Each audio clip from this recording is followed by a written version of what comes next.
এই জন্য রব্বুল আলামিন কালামুল মাজিদের মধ্যে বলে দিলেন ফামান ইয়ামাল মিসকালা দাররাতিন খায়রান ইয়ারা ওয়া মান ইয়ামাল মিসকালা দাররাতিন শাররান ইয়ারা। যে ব্যক্তি যদি সামান্য পরিমাণ অনুপরিমাণ নেকির কাজ করে কিয়ামতের দিন সেটাও সে দেখতে পাবে। কোন ব্যক্তি যদি সামান্য পরিমাণ অন্যায় কাজ করে থাকে কিয়ামতের দিন সেটাও সে দেখতে পাবে। আজকে যে আয়াত আপনাদের সম্মুখে আমি তেলাওয়াত করেছি সেই আয়াতকে সামনে রেখে আমি যে টপিক আপনাদের সামনে বাঁধবো তা হচ্ছে যে ওই সমস্ত ব্যক্তি কারা যাদেরকে আল্লাহ তাবারক ওয়া তাআলা পছন্দ করেন না, যাদেরকে আল্লাহ পাক ভালোবাসেন না। আমরা একটা একটা করে পয়েন্ট নিয়ে আলোচনা করব, আর এই পয়েন্টগুলি শুনে আজকের আলোচনা শুনে আমরা নিজে নিজে এটা প্রতিজ্ঞা করে নেব, নিজে নিজে আমরা এটা মনে করে নেব যে আমরা সেই হতভাগা বান্দাদের মধ্যে অন্তর্ভুক্ত হব না যাদেরকে আল্লাহ তাবারক ওয়া তাআলা ভালোবাসেন না। আমরা সবাই আল্লাহ পাকের প্রিয় বান্দা হতে চাই তো? কথা বলবেন। ক্লাসে যেরকম ছাত্ররা কথা বলবেন, আমরা আল্লাহর প্রিয় বান্দা হতে চাই তো? আমরা সবাই আল্লাহর প্রিয় বান্দা হতে চাই। আল্লাহর প্রিয় বান্দা হয়ে গেলে আর আমাদের কোনো টেনশন নয়, কোনো টেনশন নাই। পরকালে আমাদের জন্য রয়েছে মুক্তি, সুখের, শান্তির জায়গা রয়েছে যদি আমরা আল্লাহর প্রিয় বান্দা হতে পারি। যদি আল্লাহর অপছন্দনীয় বান্দা হই, যাদেরকে আল্লাহ ভালোবাসেন না, তাই সেই বান্দাদের মধ্যে যদি আমরা অন্তর্ভুক্ত হয়ে যাই তাহলে আমরা পরকালকে হারিয়ে ফেললাম। তো আমরা এটা সতর্ক হয়ে যাব যে যাদেরকে আল্লাহ পাক রব্বুল আলামিন ভালোবাসেন না এদের ভেতরে যেন আমরা অন্তর্ভুক্ত না হই। আমার ভাইরা, আমরা কালামুল্লাহ মাসজিদ এবং হাদিস অধ্যয়ন করলে কিছু কিছু মানুষের বদঅভ্যাস পাওয়া যায়, কিছু কিছু মানুষের কিছু গুণ পাওয়া যায়, বদ গুণ, যেগুলো তাদের ভেতরে থাকলে আল্লাহ তাদের পছন্দ করেন। একটা করে আমরা আলোচনা করব। শুনি আল্লাহ পাক রব্বুল আলামিন এই আয়াতের মধ্যে বলেছেন ইন্নাল্লাহা লা ইউহিব্বুয যালিমিন। যারা জুলুমকারী, যারা জালেম ব্যক্তি, যারা অন্যায়কারী, যারা এক অপরের প্রতি জুলুম করে এদেরকে আল্লাহ তাবারক ওয়া তাআলা পছন্দ করেন। আমাদের দ্বারা এক অপরের প্রতি জুলুম হয়ে যায়। বিভিন্ন মানুষের উপরে জুলুম করে ফেলে। কোন সবল ব্যক্তি দুর্বল ব্যক্তিদের উপরে জুলুম করে ফেলে থাকে। স্বামী স্ত্রীর উপরে জুলুম করে, স্ত্রী স্বামীর উপরে করে, ছেলে মেয়ে বাবা মায়ের উপরে জুলুম করে, পাড়া প্রতিবেশী তার আত্মীয়র উপরে, তার পাড়া প্রতিবেশী আছে তার প্রতি জুলুম করে ফেলে। এই যে যারা এক অপরের উপরে জুলুম করে এদের আল্লাহ পছন্দ করেন না। তো আমরা নিজে নিজে সতর্ক হয়ে যাব যে আমরা যেন জালেম ব্যক্তিতে পরিণত না হয়ে যাই, আমরা যেন জুলুমকারী জালেম ব্যক্তি যেন না হয়ে যাই। কারণ আল্লাহ পাক আমাদের জন্য জুলুমকে হারাম করে দিয়েছেন। শুধু আল্লাহ আমাদের উপরে জুলুমকে হারাম করেননি, আল্লাহ নিজের উপরেও জুলুমকে হারাম করে দিয়েছেন। এই জন্য রব্বুল আলামিন কালামুল্লাহ মাজিদের মধ্যে বলে দিলেন ওয়ালা ইযলিমু রাব্বুকা আহাদা। তোমার রব কারো প্রতি এক কিঞ্চিত পরিমাণ জুলুম করে না। আল্লাহ রাব্বুল আলামিন কারো প্রতি এক কিঞ্চিত পরিমাণ জুলুম করেন না।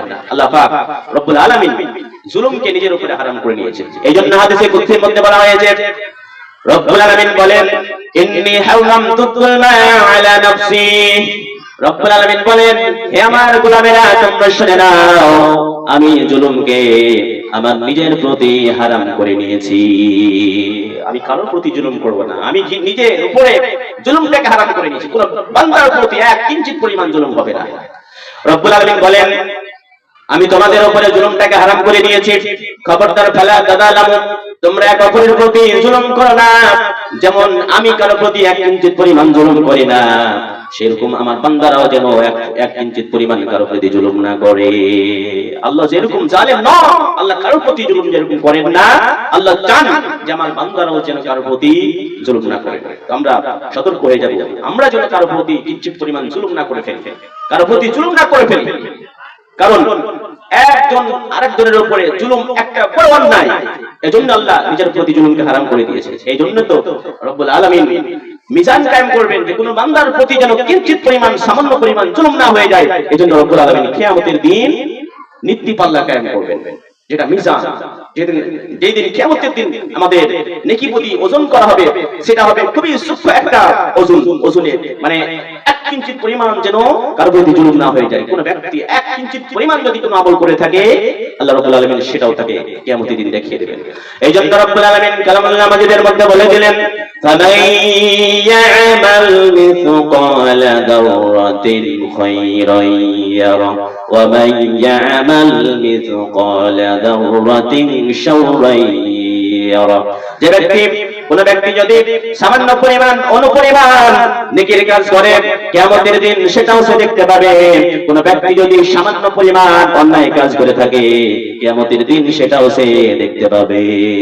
কিঞ্চিত পরিমাণ অনু, যারা বলা হয় অনু, অনু কাকে বলা হয়?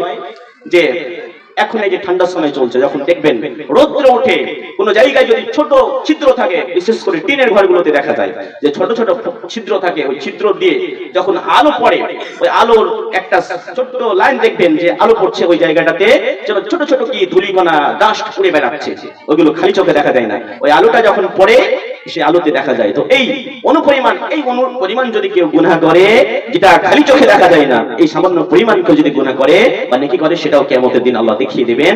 আল্লাহ সেটাকেও মাপবেন যেন আমার বান্দার উপরে, আমার বান্দার উপরে এক কিঞ্চিত পরিমাণ জুলুম না হয়ে যায়। এই জন্য রব্বুল আলামিন মিজান কায়েম করবেন। আমরা যে দিনের বেলায় যে আমরা সবজি ক্রয় করি, আমরা কিনি বা চাল কিনলাম, এই যে আমরা সবজি কিনে নিয়ে আসি, চাল কিনে নিয়ে আসি, ধরেন 50 কিলো চাল কিনলাম, তো 50 কিলো চালের মধ্যে হয়তো কিছু বেশি থাকতে পারে, কিছু কম থাকতে পারে, কিছু কম হয়ে যায়। এটা আমরা মানুষ মাপি, মাপতে গিয়ে কম বেশি হয়ে যায়। কিন্তু আল্লাহ রাব্বুল আলামিনের যদি মিজানে কম বেশি হয়ে যায় তাহলে বান্দার প্রতি জুলুম হয়ে যাবে।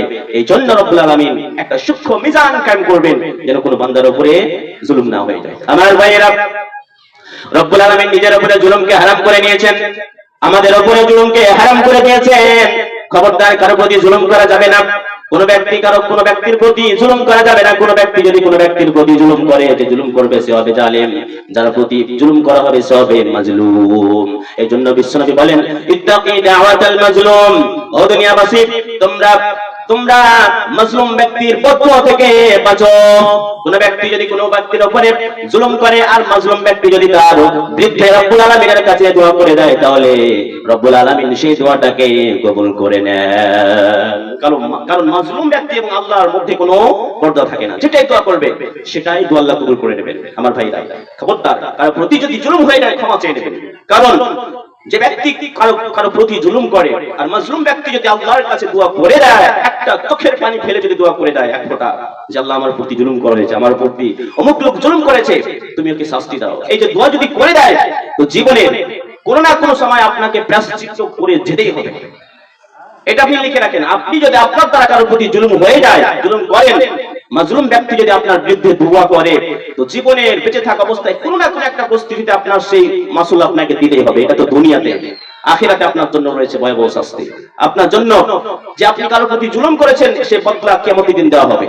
আমার ভাইয়েরা, শুধু মানুষের উপরে আপনি জুলুম করেছেন, সেই জুলুমের শুধু হিসাব হবে না। কোন পশু যদি কোন পশুর উপরে জুলুম করে, সেটাও কিয়ামতের দিন রব্বুল আলামিন তার বদলা নিয়ে দিবেন। বলা হয়েছে কোন পশু যদি কোন পশুর উপরে জুলুম করে, দেখা যায় কোন সবল পশু রয়েছে, কোন দুর্বল পশুর উপরে জুলুম করে দেয়, তাকে মেরে দেয়, কিয়ামতের দিন এরও আল্লাহ রাব্বুল আলামিন হিসাব নেবেন। কেমন করে? কিয়ামতের দিন যে পশুটার উপরে জুলুম করা হয়েছে দুনিয়ার মধ্যে, কিয়ামতের দিন ওকে সবল বানানো হবে, আর ওই সবল জানোয়ারটাকে দুর্বল বানিয়ে দেওয়া হবে, এবং দুর্বল জানোয়ারটাকে বলা হবে যে তুমি তাকে, যা তোমার উপরে যত পরিমাণ জুলুম করেছে তুমি শোধ করে নাও, পরিশোধ করে নাও, বদলা শোধ করে নাও, পরিশোধ করে নাও। এটা পশুদের ক্ষেত্রে হবে। এরপরে তাদের যখন হিসাব হয়ে যাবে, আল্লাহ বলবেন যে তোমরা কি হয়ে যাও, মাটি হয়ে যাও, তাদেরকে মাটিতে মিশিয়ে দেওয়া হবে। এই দেখে কাফিররা বলবে, ওয়াকুলুল কাফিরু ইয়া লাইতানি কুনতু তুরাবা। এই যে ওদের হিসাব এত সহজ যে একজনের উপরে জুলুম করেছে, হিসাব মিটমাট হওয়ার পরে তাদেরকে মাটিতে যখন মিশিয়ে দেওয়া হবে, তখন কাফিররা বলবে, আরে আমাদেরও যদি এরকম করা হতো আমাদের কতই না ভালো হতো। আমার ভাইয়েরা, মানুষের কিভাবে হিসাব না হবে?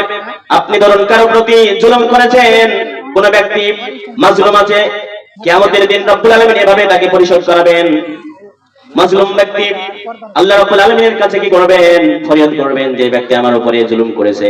কিন্তু ওই জালেম ব্যক্তি যতই সে নেকি করুক না কেন, যতই নেকি নিয়ে হাজির হোক না কেন, সেই দিন পাওনা দার তার কোষে যদি কারো প্রতি জুলুম করে থাকে, কাউকে গালি দিয়ে থাকে, কারো গীবত করে থাকে, কারো অন্যায় ভাবে কিছু আত্মসাৎ করে থাকে, তাহলে কিয়ামতের দিন তাকে সেটার পরিশোধ দিতে হবে। কোন ব্যক্তি জালেম ব্যক্তি দেখেন যে দেখা গেল অনেক নেকি নিয়েছে হাজির হয়েছে, মনে হবে যে সে জান্নাতে চলে গিয়েছে, মনে হবে সে জান্নাতে চলে গিয়েছে, যেদিকে তাকাবে সেদিকে শুধু নেকি আর নেকি। কিন্তু দুনিয়াতে সে কারোর প্রতি জুলুম করেছে, কাউকে ধরেন মেরেছে অন্যায় ভাবে, কাউকে গালি দিয়েছে, কাউকে গীবত করেছে, আর অন্যান্য যেগুলো ক্ষেত্রে জুলুম হয় কোন বান্দার প্রতি জুলুম করে রেখেছে, কিয়ামতের দিনে সেগুলোর আল্লাহ হিসাব কিভাবে নেবেন। একটা হাদিসে বিশ্বনবী সাল্লাল্লাহু আলাইহি ওয়াসাল্লাম বলছেন, সাহাবীরা বলো তোমরা জানো কি সবচেয়ে মুফলিস সবচেয়ে গরিব ব্যক্তি কে? সাহাবীরা বলছেন, হুজুর যে যার ধন সম্পদ নেই, যার টাকা পয়সা নেই, সেই তো গরিব ব্যক্তি। বিশ্বনবী বলছেন, না, সে গরিব নয়। গরিব কে? বিশ্বনবী সাল্লাল্লাহু আলাইহি ওয়াসাল্লাম বলেন যে কিয়ামতের দিন কোন মানুষ অনেক নেকি নিয়ে হাজির হবে, হিসাব নিকাশ নেওয়ার সময় অনেকগুলো পাওনাদার চলে আসবে, সে কারো প্রতি জুলুম করে রেখেছে, সেই মাজলুম ব্যক্তিরা আল্লাহর কাছে সে বিচার দেবে, রব্বুল আলামিন এই ব্যক্তি আমাদের উপরে জুলুম করেছে। সেই সময় জরিমানা দেওয়ার জন্য কোনো কিছু থাকবে না। দুনিয়ার ক্ষেত্রে আমরা কারো প্রতি যদি অন্যায় করে দেই, বিচার আচার হওয়ার সময় আমরা টাকা দিয়ে জরিমানা দিয়ে সেটাকে পরিশোধ করে দেই, কিন্তু কিয়ামতের দিন সে সময় কোনো টাকা পয়সা থাকবে না, সেটা আমাদের সহায় সম্বল হবে নেকি, কি সেই নেকি দিয়ে আল্লাহ রাব্বুল আলামিন আমাদের জরিমানা দেবেন। কি করবেন? ফারিস্তাদের বলবেন যে যতগুলো মাজলুম ব্যক্তি রয়েছে, ওই ব্যক্তি যাদের প্রতি জুলুম করে রেখেছে ওদেরকে পরিশেষ সমপরিমাণ নেকিগুলো কেটে কেটে দিয়ে দাও। অনেক নেকি, পাহাড় সমান নেকি, যে সে ব্যক্তি অন্যের প্রতি অন্যায় করে রেখেছে, সেই অন্যায়ের কারণে ফারিস্তারা নেকিগুলো কেটে কেটে ওই মাজলুম ব্যক্তিদেরকে দিয়ে দেবেন। এরপরও হকদার থাকবে, পাওনাদার থাকবে, পাওনাদার শেষ হবে না। এবার রব্বুল আলামিনকে ফারিস্তারা বলবেন, হে আমাদের রব, ওই ব্যক্তির তো এখনো হকদার পাওনাদার শেষ হয় নাই, আর অন্যের প্রতি জুলুম করে রেখেছে, এখন কি করব? রব্বুল আলামিন বলবেন, ওই মাজলুম ব্যক্তিদের নেকি গুনাহগুলিকে ওই ব্যক্তির উপরে চাপিয়ে দাও। মাজলুম ব্যক্তি ওই মানে অন্যায় সমপরিমাণ গুনাহগুলিকে নেবে নিয়ে ওই জালেম ব্যক্তির উপরে চাপিয়ে দেবে। তো দেখেন, খবরদার কারোর প্রতি জুলুম করবেন না। কারো যদি গীবত করে থাকেন, কারোর প্রতি অন্যায় ভাবে কিছু আত্মসাৎ করে থাকেন, কারোর প্রতি অন্যায় ভাবে কিছু বলে থাকেন, গালি দিয়ে থাকেন, এই দুনিয়া হচ্ছে ক্ষমা নেওয়ার জায়গা। ওই দুনিয়ায় ক্ষমা হবে না। সেটা আপনি হুকুকুল ইবাদ যতগুলো নষ্ট করবেন, আল্লাহ সেগুলো কিয়ামতের দিন ক্ষমা করবেন না। সেগুলোর ক্ষমা এই দুনিয়াতে নিতে হবে, নচেত আপনার পরকাল অন্ধকার রয়েছে। খবরদার কারোর প্রতি জুলুম করবেন না। অনেক ভাইদের দেখা যায়, অনেক বাবাজিদের দেখা যায় যে অন্যের জমি আত্মসাৎ করে নাই, অন্যের টাকা আত্মসাৎ করে নাই, এভাবে এগুলো খবরদার করা যাবে না। কোন ব্যক্তি এই দেশে, আমাদের দেশে অনেক মানুষ আছে যে আলকাটা মাস্টার হয়, প্রত্যেক বছর জমি চাষ করার সময় হয়তো 2 আঙ্গুল 4 আঙ্গুল, অনেক মানুষ আছে যে নিজের জমি বাড়াতে থাকে, হাল যে বলেন আপনারা, হাল সরাতে দেখা গেল যে 1 হাত জমি দখলই করে নিয়েছে। কিন্তু খবরদার এগুলো করা যাবে না। অনেক বাবা তার মেয়েকে সম্পত্তি থেকে মাহরুম করে দেয় না, সম্পূর্ণ সম্পত্তি ছেলে। নবী সাল্লাল্লাহু আলাইহি ওয়াসাল্লাম বলেন, মান জালামা মিনাল আরদি শাইআ কুব্বিকাহু ইয়াওমাল কিয়ামাতি মিন শাবি'il আরজিল। বিশ্বনবী সাল্লাল্লাহু আলাইহি ওয়াসাল্লাম বলেন, কোন ব্যক্তি জমির ক্ষেত্রে যদি অন্য হাদিস আছে যে সামান্য পরিমাণে, এক হাদিস আছে এক দিঘত, এক বিত্তা যেটা আমরা বলি, এক দিঘত সমপরিমাণ যদি কারো জমি আত্মসাৎ করে নেয়, জমির ব্যাপারে কারো প্রতি কারো উপরে জুলুম করে থাকে, কিয়ামতের দিন রব্বুল আলামিন কি করবেন? সেই জমিনটাকে 7 তবকা, মানে 7 ততখানি জমিন বানাবেন, বানিয়ে তার গলায় লটকি টাঙিয়ে দেবেন, আল্লাহ তার গলায় ঝুলিয়ে দেবেন। দেখো, পৃথিবীতে জমি মেরেছো অন্যজনের, আজ চেপেছো, আল কেটেছো, এখন মজা ভোগ করো। খবরদার কারোর প্রতি জুলুম করা যাবে না। জুলুম করলে আল্লাহ পাকের নবী বলছেন, কিয়ামতের দিন জুলুম হবে সবচেয়ে অন্ধকার। খবরদার জুলুম করা যাবে না। তাহলে 1 নম্বরে পেলাম, যাদেরকে আল্লাহ পাক রব্বুল আলামিন পছন্দ করেন না, সে হচ্ছে একটা জালেম ব্যক্তি। যারা এক অপরের উপরে জুলুম করেছে, সে ব্যক্তিকে আল্লাহ পছন্দ করেন না। তো আমরা আজ থেকে আমরা সতর্ক হয়ে যাব, সাবধান হয়ে যাব, যে আমাদের দ্বারা কারো প্রতি যেন সামান্য পরিমাণ জুলুম না হয়ে যায়। আমরা জুলুমকে নো করে দিলাম, জুলুম করব না কারো প্রতি। এরপরে রব্বুল আলামিন যাদের পছন্দ করেন না, তারা হলো, রব্বুল আলামিন কালামুল্লাহ মাজিদের মধ্যে বলছেন, ইন্নাল্লাহা লা ইউহিব্বুল ফারিহিন। আল্লাহ অহংকারী দাম্ভিক ব্যক্তিকে পছন্দ করেন না। যারা অহংকার করে বেড়ায়, যারা অহংকার করে, এদের আল্লাহ পছন্দ করেন না। আমাদের ভিতরে মনে হয় অহংকার নাই, আছে অনেক অহংকার আছে। কিসের অহংকার? কারো সৌন্দর্যের অহংকার। কেউ সুন্দর তো অহংকার করে বেড়ায়, আমার চেয়ে সুন্দর আর কে আছে। কারো শরীরের অহংকার দেখায় যে আমার মতো শক্তিকার আছে। কেউ সম্পদের, কেউ টাকা পয়সার, আরো কিছু অনেক কিছু, কেউ বংশের অহংকার দেখায় যে আমার মতো বড় বংশ, আমার মতো শক্তিশালী, আমার মতো টাকা পয়সা ওলা আর কে আছে। এটা অহংকার করে বেড়ায়। কিন্তু অহংকার করার কি আছে ভাই? অহংকার যে আপনি সম্পদ নিয়ে করেন, আপনার সম্পদ কত টাকা, কতটি? আপনার সম্পদ কি কারণের সমান রয়েছে? কারণের সমান তো নয়। কারুনের কথা বলা হয়েছে যে কারুনের এত ধন সম্পদ ছিল যে তার ধন সম্পদ যে বাক্সগুলিতে রাখতো, সেই আলমারিগুলিতে রাখতো, সেই আলমারি বাক্সের চাবি 10 জন পুরুষ সেটাকে বহন করে নিয়ে যেত। এত সেই চাবিগুলো শুধু মানে সম্পদ নয়, চাবি যে বাক্সতে বা যে আলমারিতে যে ধন সম্পদ গুলো রাখতো, সোনার টাকা পয়সা, সেগুলো চাবি ছিল এত যে 10টা পেশিযুক্ত মানে হৃষ্ট পুষ্ট পুরুষ লাগতো সেগুলোকে বহন করার জন্য। ওর মতো তো আপনার সম্পদ নেই, আপনার কিসের এত অহংকার? আল্লাহ তাকেও ধ্বংস করে দিয়েছে। তো খবরদার অহংকার করা যাবে না। অহংকার করার আছে কি? অহংকার তো মানে একমাত্র তার যিনি কারো মুখাপেক্ষী নন, তিনি কে? আল্লাহ।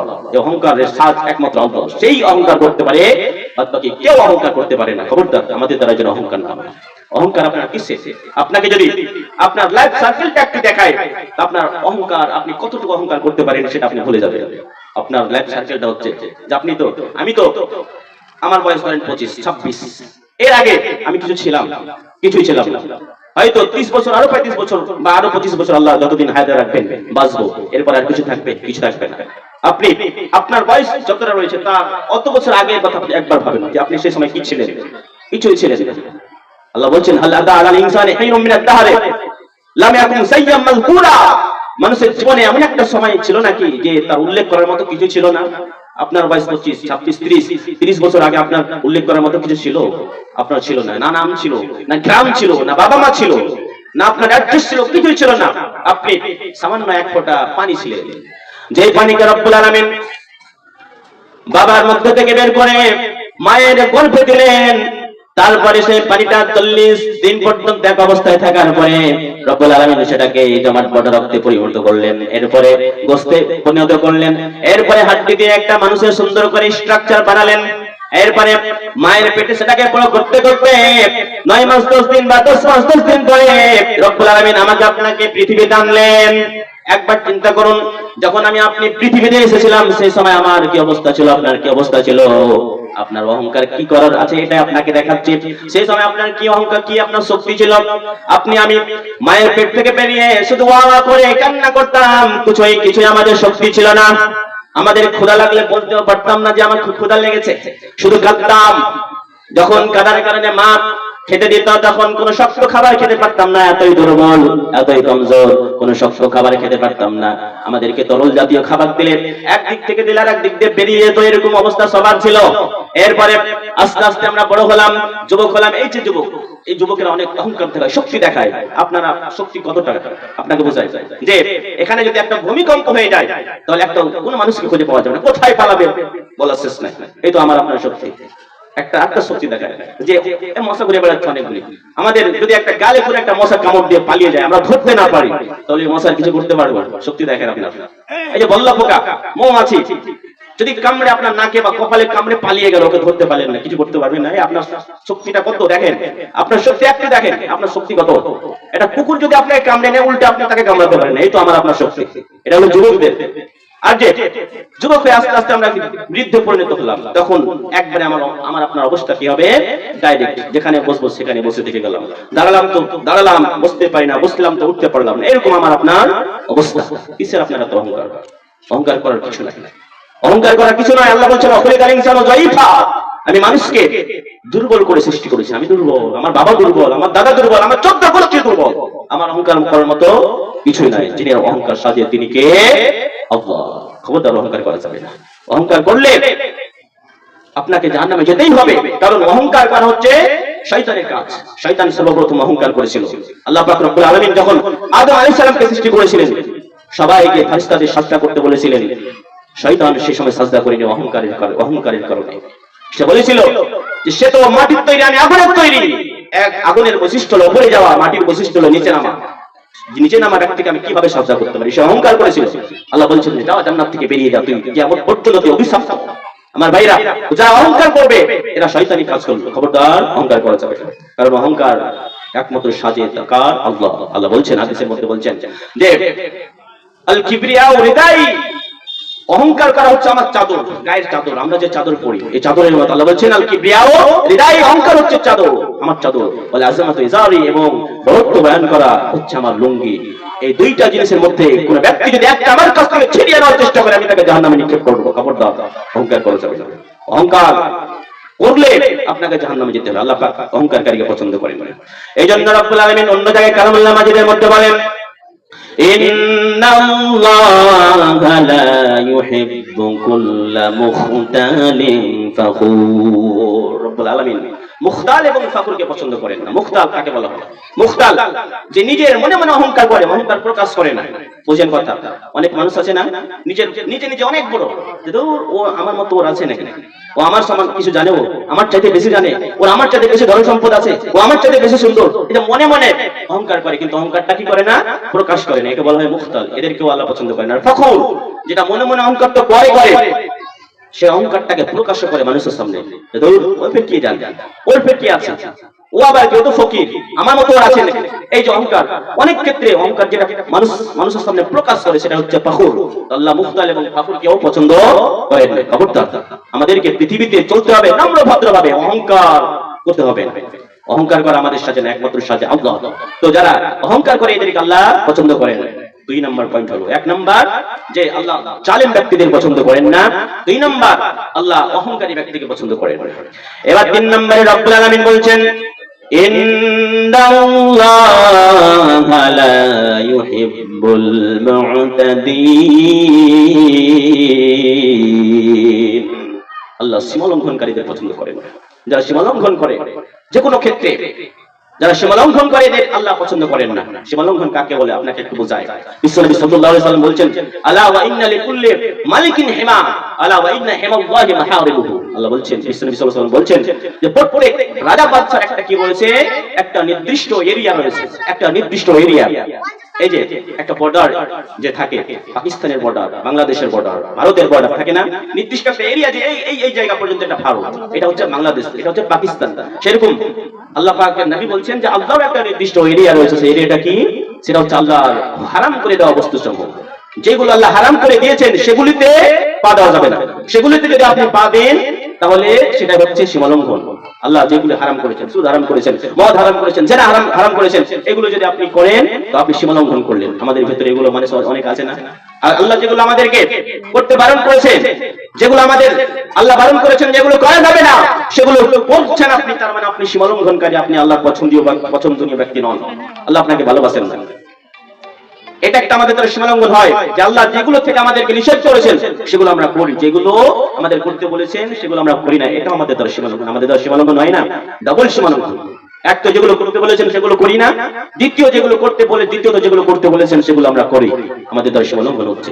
পর্দার সীমালঙ্ঘন করি না। আমরা প্রত্যেক ক্ষেত্রে মিলিয়ে নেব আমাদের জীবনের সাথে, জামার দ্বারা কিঞ্চিত পরিমাণ যেন সীমালঙ্ঘন না হয়। মা বাবার যেটা হক রয়েছে আমার উপরে, সেটার উপরে যেন সীমালঙ্ঘন না হয়। স্বামী স্ত্রীর উপরে যেটা হক রয়েছে সেটার ব্যাপারে যেন সীমালঙ্ঘন না হয়। এক কথা, প্রতিটি ক্ষেত্রে আমাদের মনে রাখতে হবে যে কিঞ্চিত পরিমাণ আমার দ্বারা যেন সীমালঙ্ঘন না হয়। সীমালঙ্ঘনকারীদেরকে আল্লাহ পছন্দ করেন না। আমার ভাইরা, খবরদার, আমরা এমন ভাবে পৃথিবীতে এখন চলাফেরা করছি যে বলার কথা নয়। যেগুলো আমাদের করতে বলেছেন আল্লাহ সেগুলো করি না।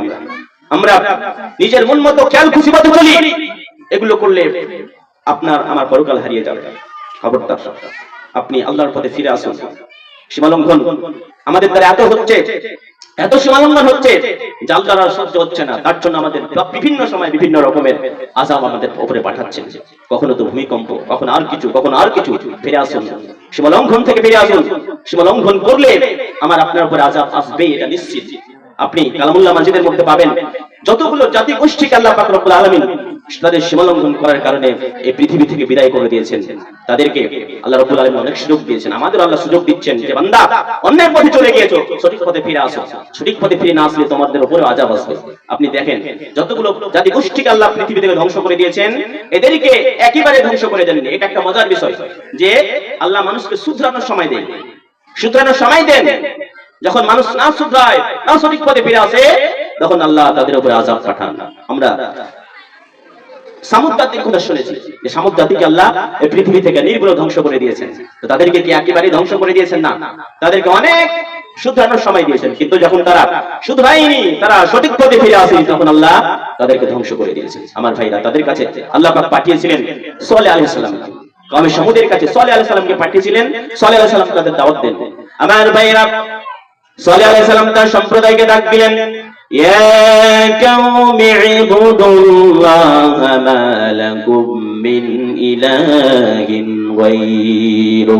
রব্বুল আলামিন বলেন সাল্লাল্লাহু আলাইহি ওয়াসাল্লাম তার সম্প্রদায়কে বললেন, হে আমার সম্প্রদায়, তোমরা এক আল্লাহর ইবাদত করো, তোমরা যে মূর্তির পূজা করো, তোমরা যে বহুত্ববাদের ইবাদত করো, সেগুলো ছেড়ে দিয়ে একমাত্র আল্লাহর পথে ফিরে আসো। কিন্তু তারা মানলো না, সীমা লঙ্ঘন করলো, সাল্লাল্লাহু আলাইহি ওয়াসাল্লামের কথা মানলো না, তারা স্থলের কাছ থেকে পালিয়ে যায়। সাল্লাল্লাহু আলাইহি ওয়াসাল্লামও তাদের পিছন ছাড়েন না, তাদেরকে বলতেই থাকেন যে তোমরা। তারা বললো, সবাই গিয়ে সাল্লাল্লাহু আলাইহি ওয়াসাল্লামকে বললো যে হে সালেহ, তুমি যদি আমাদেরকে এই যে পাহাড় দেখতে পাচ্ছ, এই পাহাড়ের ভেতর থেকে একটা যদি 10 মাসের গর্ভধারিণী উটনি আমাদের জন্য বের করে দিতে পারো, সে উটনি বের হয়েছে, উটটা বের হয়ে যদি আমাদের সামনে বাচ্চা প্রসব করতে পারে, তাহলে আমরা তোমার রবের উপরে ঈমান এনে নেব। সাল্লাল্লাহু আলাইহি ওয়াসাল্লাম বলে, ঠিক আছে, তোমরা ঈমান আনবা তো? সবাই বললেন, হ্যাঁ আমরা ঈমান এনে নেব।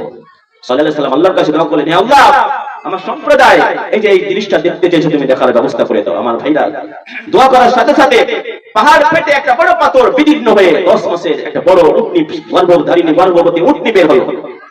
বের হওয়ার পরে তাদের সামনে লায়ক চক্ষে তারা বাচ্চা প্রসব হতে দেখলো। আচ্ছা বলেন, এখানে তাদের করণীয় কি ছিল? তাদের মেনে নেওয়া উচিত ছিল না? তারা যে শর্ত দিয়েছিল সে শর্ত পূরণ করলেন, তাদের এখন উচিত ছিল কালেমা পড়া, তাদের উচিত ছিল আল্লাহর প্রতি ঈমান আনা, কিন্তু তারা ঈমান আনলো না। উল্টে যখন সাল্লাল্লাহু আলাইহি ওয়াসাল্লাম বললেন যে ঈমান আনো, তারা বলল, না, তুমি তো বড় বড্ড পাগল, তুমি তো জাদুকর, তোমার জাদু শুধু এই পৃথিবীতে কাজ করে না, পাহাড়ের ভিতর পর্যন্ত পৌঁছে যায়, তুমি জাদুকর। মানলো না, অস্বীকার করলো। আমার ভাইয়েরা, সাল্লাল্লাহু আলাইহি ওয়াসাল্লাম বললেন, ঠিক আছে, তোমরা মানলা না, তবে তোমাদের একটা কথা বলি, এই উটটা তোমরা ক্ষতি করার চেষ্টা করো না। কালামুল্লাহ মাজিদের মধ্যে রব্বুল আলামিন বললেন, হাযিহি নাকাতুল্লাহি লাকুম আয়াতান ফাযরুহা তাকুল ফিল আরদি ওয়া লা তামাসসুহা বিসুইন ফায়াখুযাকুম আযাবুন আলীম। সাল্লাল্লাহু আলাইহি ওয়াসাল্লাম তাদেরকে বললেন, হে আমার সম্প্রদায়, এই উটটা হচ্ছে তোমাদের জন্য রব্বুল আলামিনের পক্ষ থেকে নিদর্শন। খবরদার, এই উটটাকে তোমরা ছেড়ে দাও, এর যেখানে ইচ্ছা সেখানে চলে বেড়াবে, এর পানি পান করাতে একে বাধা দিও না। অন্য আয়াতের মধ্যে রয়েছে যে পানি পান করাতে তোমরা বাধা দিও না। সাল্লাল্লাহু আলাইহি ওয়াসাল্লাম তাদেরকে বললেন, কিন্তু তারা শুনলো না, তারা ক্ষতি করার চেষ্টা করলো। সাল্লাল্লাহু আলাইহি ওয়াসাল্লাম বলেছিলেন যে তোমরা এর ক্ষতি করার চেষ্টা করো না, যদি তোমরা এর ক্ষতি করার চেষ্টা করো ফায়াকুদাকুম আযাবুন আলীম, তাহলে তোমাদেরকে দর্দনাক আযাব, তোমাদেরকে ভয়াবহ আযাব তোমাদের পাকড়াও করবে। এই কথা সাল্লাল্লাহু আলাইহি ওয়াসাল্লাম তাদেরকে বললেন, কিন্তু তারা তাদের সীমালঙ্ঘন দেখেন, তারা সাল্লাল্লাহু আলাইহি ওয়াসাল্লামের কথা না মেনে উটটাকে হত্যা করলো। উটটাকে হত্যা করার পরে তারা ক্ষান্ত হলো না, তারা সাল্লাল্লাহু আলাইহি ওয়াসাল্লামকে বলছে, সালে, তুমি তো বলেছো যে আমরা যদি উটটাকে হত্যা করি, উটটার ক্ষতি করার চেষ্টা করি, তাহলে আমাদের উপরে আযাব আসবে। আযাব কোথায়? কোথায় আযাব? মানে ওরা দেখো সীমালঙ্ঘন দেখেন, একদম মানে না, এক আল্লাহর উট যেটা নিদর্শন স্বরূপ তাদের কাছে এসেছে সেটাকে হত্যা করলো। হত্যা করার পরে বলছে, সালে, কই আযাব? আযাব কোথায়? সীমালঙ্ঘন হয়েছে না হয়নি? অনেক সীমালঙ্ঘন দেখেন ওদের, কত শয়তান ওরা, কত শয়তান ওরা, যে একদম মানলো না। উটটাকে হত্যা করার পরে আবার সালেহকে বলছে আযাব কোথায়, মানে ব্যঙ্গ, আযাব কোথায়? সালেহ সাল্লাল্লাহু আলাইহি ওয়াসাল্লাম বলছেন, চিন্তা করো না, তোমরা ওয়েট করো, ঠিক 3 দিনের মাথায় তোমাদের উপরে আযাব আসবে। আমার ভাইরা, আযাব আসলো, কি আযাব? আর্থকোয়েক, ভূমিকম্প। এই যে কিছুদিন আগে একটা ভূমিকম্প হয়ে গেল না, যেখানে চীনে অনেক মানুষ পড়েছে, অনেক বিল্ডিং ভেঙে গেছে, নেপালে চীনে একটা বড় ধরনের কি হলো, ভূমিকম্প হলো। ভূমিকম্প তাদের উপরে আসলো, তাদের উপরে ভূমিকম্প আসলো। ভূমিকম্প হওয়ার ফলে তারা জমিনের উপরে মুখ থুবড়ে পড়ে গেল। এরপরে দ্বিতীয় আযাব আসলো, সাউন্ড ওয়েভ, একটা বিকট আওয়াজ। জিবরিল আমিন কি করলেন? ওই এলাকার উপরে আসলেন, আসার পরে এমন একটা বিকট আওয়াজ করলেন যে আওয়াজের ফলে তাদের কানের পর্দা ফেটে কান দিয়ে রক্ত বেরিয়ে তারা সাথে সাথে তারা মারা গেল। আল্লাহ তাদের ধ্বংস করে দিলেন। কেন? Because they cross their limit, তারা তাদের লিমিট ক্রস করেছে, তারা সীমা লঙ্ঘন করেছে, তারা সীমা অতিক্রম করে ফেলেছে, জন্য রব্বুল আলামিন তাদের ধ্বংস করে দিলেন। কি কারণে? তারা লিমিট ক্রস করেছে। তো আমরাও যদি লিমিট ক্রস করি, আমরা যদি সীমা লঙ্ঘন করি, ওই আল্লাহই আছেন, আমাদের ধ্বংস করতে পারেন না, আমাদের উপর আযাব দিতে পারেন না। খবরদার, সীমা লঙ্ঘন করা যাবে না, সীমা লঙ্ঘন থেকে ফিরে আসা। শুধু তাই নয়, আমরা লূত আলাইহিস সালামের কথা শুনেছি। লূত আলাইহিস সালামের সম্প্রদায়কে রব্বুল আলামিন ধ্বংস করেছিলেন। তাদের মধ্যে তাদেরকে লূত আলাইহিস সালাম ডাক দিয়েছিলেন যে এক আল্লাহর ইবাদত করো, ভালো কাজ করো, অন্যায় কাজ করো না। তাদের মধ্যে 2টা খারাপ কাজ ছিল। একটা খারাপ কাজ হচ্ছে তাদের সামনে দিয়ে, তাদের এলাকার মধ্যে দিয়ে কাফেররা যেত, ব্যবসায়ীরা যেত, তাদের সমস্ত মাল তারা ছিনিয়ে নিত, ডাকাতি করত। লূত আলাইহিস সালাম তাদের ডাকাতি সম্পর্কে বোঝালেন যে এটা অন্যায় কাজ করা যাবে না। তারা শুনলো না। আরেকটা কাজ তারা করতো, তারা হোমোসেক্সুয়ালিটি, তারা এক অপরে মানে আকর্ষণ, পুরুষের যৌন আকর্ষণ বোধ করতো। একজন পুরুষ আর একজন পুরুষের সাথে যৌন কর্ম করতো, জেনা করতো। যেরকম একজন পুরুষ একজন নারীর সাথে জেনা করে, এরকম এরা পুরুষেরা সঙ্গম করতো। নাউজুবিল্লাহ। পুরুষেরা মেয়েদের বিয়ে করতো কম, মানে একটা সাদুম কমিউনিটি ছিল একটা তাদের মধ্যে। এরা কি করতো? পুরুষের মধ্যে যারা জেনা করতো, এরা বিয়ে করতো না। এই যে একটা খারাপ কাজ এদের ভিতরে ছিল। লূত আলাইহিস সালাম তাদের বুঝালেন যে খবরদার, তোমরা এটা একটা জঘন্য কাজ করছো, তোমরা এটা ছেড়ে দাও। কারণ এমন জঘন্য কাজ তোমরা করছো যে কাজটা কোনো পশুর মধ্যেও নাই, আছে কোনো পশুর মধ্যে নেই। এখনো আমাদের পৃথিবীতে বর্তমানে একটা মানে রয়েছে, একটা দল রয়েছে যারা মানুষদের মিষ্টি মিষ্টি কথা বলে। তাদের চিহ্ন হচ্ছে র্যাম্বো, মানে এই যে রামধনু তাদের চিহ্নে একটা পতাকা রয়েছে, দেখবেন অনেক কালারের। এই পতাকাটা হচ্ছে ওদের। এরা সমকামিতায় বিশ্বাসী।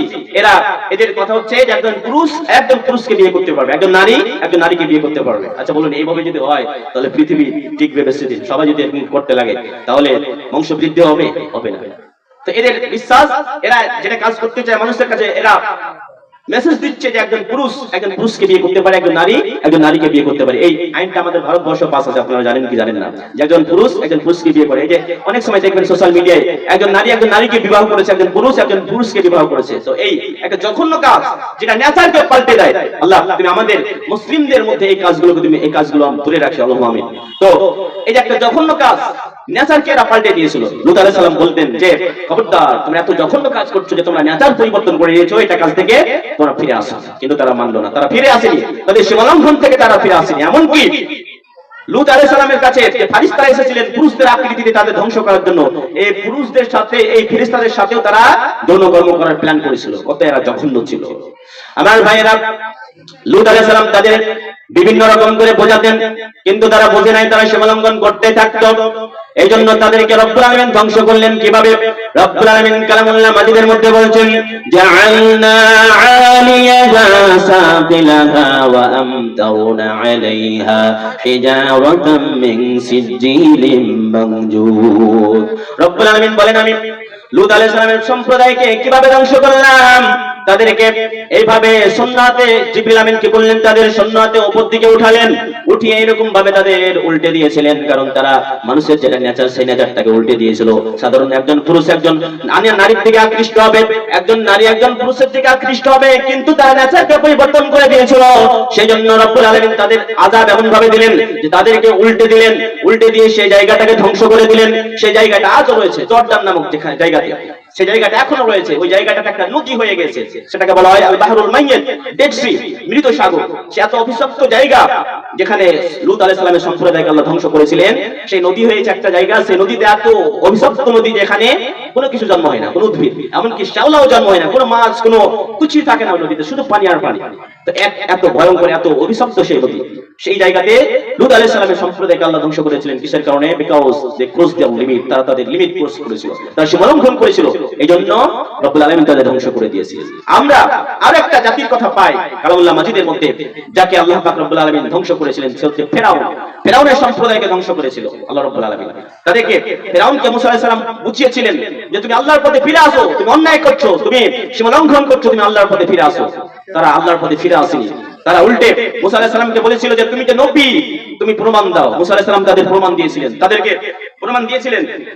তারপরেও তারা মানিনি, সীমালঙ্ঘন করেছিল। উল্টে মানিনি মুসা আলাইহিস সালাম এবং তার সম্প্রদায়কে তারা হত্যা করার প্ল্যান করেছিল, পরিকল্পনা করেছিল। এরপর আল্লাহ কি করেছিলেন? আল্লাহ বলছেন, ওয়া আমজাইনা মুসা ওয়া মাহু আজমাইন তুম্মা গুরাকনাল আখিরিন। আল্লাহ বলছেন, মুসা এবং মুসার সম্প্রদায়কে আমি কি করলাম? পরিত্রাণ দিয়ে দিলাম, এবং ফেরাউনের সম্প্রদায়কে আমি হালাক করে দিলাম, ধ্বংস করে দিলাম। আমার ভাইরা, বুঝাতে যাচ্ছিলাম এই পয়েন্ট দিয়ে যে সীমালঙ্ঘন করা যাবে না। সীমালঙ্ঘন যদি করেন আল্লাহ আমাকে আপনাকে ছাড় দিবেন না। যারা সীমালঙ্ঘন করে এদেরকে আল্লাহ ছাড় দেন, কিন্তু ছেড়ে দেন নাই। এই যে দেখেন কিছুদিন আগের ঘটনা, যে আমেরিকা যে নিজেকে সুপার পাওয়ার কান্ট্রি দাবি করে, যে আমাদের মতো শক্তিশালী আর কান্ট্রি নাই, আর কেউ নাই, আমাদের কাছে যে ব্যবস্থা হচ্ছে আর কারো কাছে নাই। দেখলেন যে লস অ্যাঞ্জেলসে কি ঘটনা ঘটলো, যে পুরো সব ছাড়খাড় করে দিল। এরা অতিবার বেড়েছিল এদের, যে পৃথিবীতে আগুন লাগিয়ে রেখেছিল সব, ফিলিস্তিন এবং ইসরায়েলের মধ্যে যে আগুন লাগিয়ে রেখেছে এই হচ্ছে আমেরিকা। যেখানে যতগুলো কান্ট্রি যুদ্ধ, সব মেন হোতা হচ্ছে আমেরিকা। সব জায়গায় এর আগুন লাগাতে চেয়েছিল, আগুন লাগিয়ে রাখছিল। আল্লাহ পাক রব্বুল আলামিন এমন তাদেরকে পাকড়াও করলেন আযাবে, যাদের একটা পুরো সিটি অনেক দূর নিয়ে আল্লাহ রাব্বুল আলামিন তাদের ধ্বংস করে দিলেন। লস অ্যাঞ্জেলস আপনারা সবাই দেখেছেন, মোবাইলের মাধ্যমে আপনারা শুনেছেন যে কি পরিণতি তাদের হয়েছে। তো আল্লাহ ছাড় দেন কিন্তু ছেড়ে দেন না। আপনি আমি সীমালঙ্ঘন করছি, আল্লাহ শাস্তি দেন না মানে আল্লাহ কিন্তু দেখছেন না এমনটা নয়। আল্লাহ আমাকে আপনাকে সুযোগ দিচ্ছে যে বান্দা তুমি অন্যের পথে যাচ্ছ, ফিরে আসো, আমার পথে যদি ফিরে না আসো তোমার উপর আযাব আসবে। তো আমরাও যদি আমাদের সীমা লঙ্ঘন থেকে না ফিরে আসি, আল্লাহ আমাদেরকে ছোট ছোট আযাব দিয়ে আমাদের পরীক্ষা করছেন, আমাদের বলতে যাচ্ছে যে বান্দা ফিরে আসো, সঠিক পথে ফিরে আসো, নইলে তোমাদের উপর আযাব আসবে। আমার ভাইরা, আমরা যেন সীমা লঙ্ঘন না করি। আমার দ্বারা আপনার দ্বারা প্রতিটি ক্ষেত্রে মনে রাখতে হবে, আমার দ্বারা আপনার দ্বারা যেন সীমা লঙ্ঘন না হয়ে যায়। 3 নম্বর পয়েন্ট, আমরা সীমা লঙ্ঘন কেন করে দিলাম, যে আমরা এক অপরের প্রতি সীমা লঙ্ঘন করবো না। আরো পয়েন্ট ছিল কিন্তু বক্তা চলে এসেছেন, সময় সংক্ষিপ্তের কারণে আমি পয়েন্টটি বলতে পারলাম না। যাই হোক, আমি 3টা পয়েন্ট বললাম। 1, যে আমরা এক অপরের প্রতি জুলুম করব না। 2, আমরা অহংকার করব না। 3, আমরা সীমা লঙ্ঘন করব না। আরো অনেকগুলি পয়েন্ট রয়েছে, সেই পয়েন্টগুলি যদি কোনোদিন নসিবে জোটে ইনশাআল্লাহ আপনাদের সামনে বলবো। আল্লাহ পাক রব্বুল আলামিন যে আমি আলোচনা করলাম সমস্ত কথার উপরে আমাদের আমল করার তৌফিক দেন। আমরা সকলেই বলি আল্লাহুম্মা আমিন। এখান থেকে আমি আমার বক্তব্য করছি। আমরা আল্লাহর কাছে দোয়া করে নেব যে আল্লাহ